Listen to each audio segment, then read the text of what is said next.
প্রকৃত আহলুস সুন্নাহ ওয়াল জামাতের অনুসারী কারা জানিয়ে ধন্য করবেন। আহলুস সুন্নাহ ওয়াল জামাত এর মানুষদের মৌলিক এবং মোটা দাগে পরিচয় হলো, আহলুস সুন্নাহ মানে হলো যারা নবী সাল্লাল্লাহু আলাইহি সাল্লামের সুন্নাহকে বিশ্বাস করে, মোটা দাগে সুন্নাতে রাসূলের আলোকে যারা চলে। শুধু কোরআন নয়, কোরআনের পাশাপাশি সুন্নাতে রাসূলকেও তারা জীবন বিধান হিসাবে গ্রহণ করে এবং সেটাকে অনুসরণ করে চলে।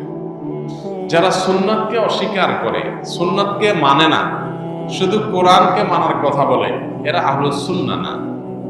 এরা মূলত মুনকিরে হাদিস, হাদিস অস্বীকারী, যাদেরকে আহলে কোরআন বলা হয়।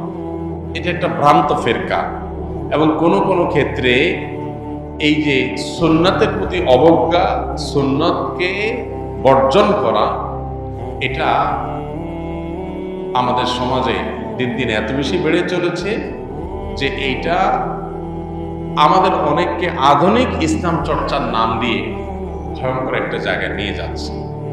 এটা সুস্পষ্টভাবে ঈমান থেকে খারিজ করে দেয় মানুষকে। যদি কেউ সুন্নতে রাসূলকে এর প্রামাণ্যতাকে অস্বীকার করে, সে মুসলমানই থাকে না। ভয়াবহ একটা ব্যাপার। আর আহলুস সুন্নাহ হলো যারা কোরআনের পাশাপাশি সুন্নতে রাসূলকে জীবন বিধান হিসাবে গ্রহণ করে। আর ওয়াল জামাআহ মানে হলো জামাআতুস সাহাবা, সাহাবীদের জামাত বা সাহাবায়ে কেরামের প্রতি যাদের শ্রদ্ধা আছে, ভালোবাসা আছে, তাদের প্রতি স্বীকৃতি আছে, অনুসরণ করে সাহাবায়ে কেরামকে, এরা হলো আহলুস সুন্নাহ ওয়াল জামাআহ। অর্থাৎ একদিকে রাসূল আকরাম সাল্লাল্লাহু আলাইহি ওয়াসাল্লামের সুন্নাহকে তারা মানে, আর অপরদিকে সাহাবায়ে কেরামের ব্যাখ্যা বিশ্লেষণ, মোটা দাগে সাহাবায়ে কেরামকে অনুকরণীয় মনে করে। হ্যাঁ, ইন্ডিভিজুয়ালি ব্যক্তিগতভাবে কোনো ব্যক্তি সাহাবীর কোনো ভুল হতে পারে, কিন্তু মোটা দাগে মৌলিকভাবে সাহাবায়ে কেরাম তারা কোরআন হাদিসের ব্যাখ্যার জন্য সবচেয়ে উপযুক্ত ব্যক্তি এবং তাদেরকে অনুসরণ করে। সেক্ষেত্রে এটা হলো আহলুস সুন্নাহ ওয়াল জামাতের পরিচয় মোটা দাগে।